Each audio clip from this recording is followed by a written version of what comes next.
Hey, I'm Peter Ramsey. I am here at THU 2019 in Valletta, Malta, and I'm having an absolutely amazing, inspiring time with the whole tribe. I like movies of all genres. The thing that I really look for most of all in a movie is a really cinematic experience. It can be a David Lynch film, it can be a David Lean film, just to be in the hands of a filmmaker who really has control of the craft and uses everything about it that they can to tell that story. You know, so there's a lot of different styles and a lot of different techniques that you can use to express ideas visually. There's a lot of different aesthetics that you can bring to bear. I mean, the two movies that I've directed, Rise of the Guardians and co-directing Into the Spider-Verse, have had really different visual styles, but they both kind of depended on the kind of story that we were telling.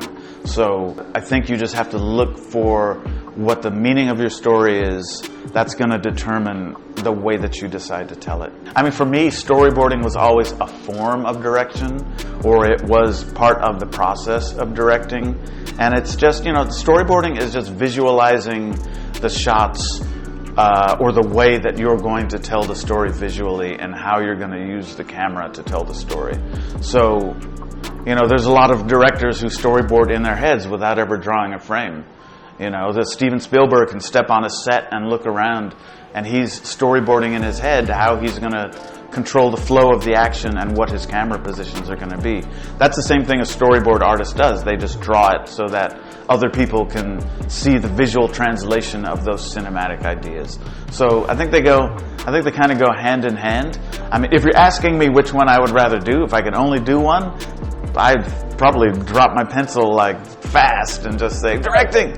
But I think storyboarding will always be part of my process because it's just, it's quick and easy. It's a way to communicate very quickly to a lot of people that it goes much faster than trying to describe the whole thing in words. I'm tripping over my words right now so you can see why I became a storyboard artist. The process of storyboarding is really, you take a piece of material, a script, it can be an outline, it can be actual script pages, and it's really breaking down into images, into shots that you can actually create that are going to tell the story in as economical a way as possible. So, that means, you can have all kinds of ideas, and you can have, there's really no limit to what you can visualize, but you have to understand at the end of the day that you actually have to be able to shoot or create those images. So, and then you've got to do it with an eye toward the style of the storytelling, what's appropriate for the subject matter, what you can afford to do, whether it's animated or live action.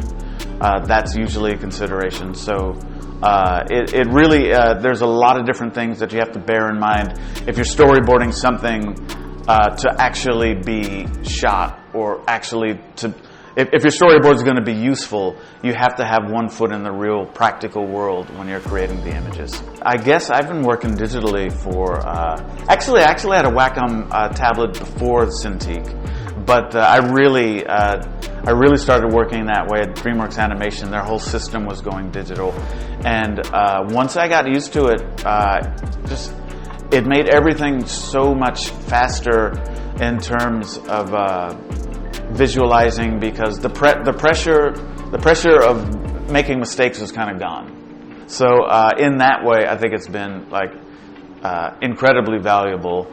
And then what it does to the overall workflow of a show digitally and in animation, we're sending images various places a lot of the times, especially to the editorial department when we're doing storyboarding. So without the facility that you have doing that with all the Wacom products, and then there's the other end of our process, which is the visual development and what the painters do with Photoshop or any of the other painting programs, with a tablet, become a vital part of what we do in the animation industry.